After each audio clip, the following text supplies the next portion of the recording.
కానీ కాంగ్రెస్ వాళ్ళు ఏం చేసిర్రు, ప్రతి విలేజ్ కి ఒక మెసేజ్ పంపి 8:30 వరకు కామారెడ్డి సుష్మందిర్కి రావాలని చెప్పి పిలిపించారు. అంటే కామారెడ్డి ప్రజలందరూ గమనించాలి, ఎవరు వైలెంట్ అంటే ప్రజలను శాంతి భద్రతల మధ్యలో ఉండడానికి వాళ్ళకు నచ్చదు.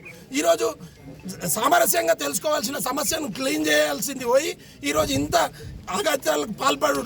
ఈరోజు క్యాంప్ ఆఫీస్ మీదకి ఎందుకు రావాలి అంటే ప్రజలు దీన్ని గమనిస్తలేరా? శాంతియుతంగా చర్చించుకొని ఏదేది తప్పు జరిగింది, మీకు దమ్ము ధైర్యం ఉంటే ఎమ్మెల్యే గారు ఏదైనా తప్పు చేస్తే డాక్యుమెంట్ ముంగడ పెట్టి ఆడికి వచ్చి చూపెట్టేది ఉండే కదా. ఆయన డైరెక్ట్ చెప్పిండు నేను ఒక్కరినే వస్తున్నా అని చెప్పిండు. మీరు ఎందుకు దీన్ని తీవ్రంగా అంటే వాళ్ళకు పని లేదు, ఏదో ఒకటి ఇట్లాంటి విద్రోహ శక్తులకు సృష్టించి ఇంతకుముందు కత్తిపోట్లు వేసిర్రు.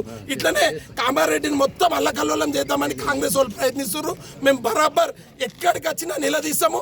రేపటి నుంచి కాంగ్రెస్ కార్యకర్తలు బయట ఏ శంకుస్థాపనలు చేసినా ప్రతి దగ్గర కూడా మేము కూడా నిరోధిస్తామని చెప్పి తెలియజేస్తున్నాం. అన్న ఒక విషయం, ఇందిరాగాంధీ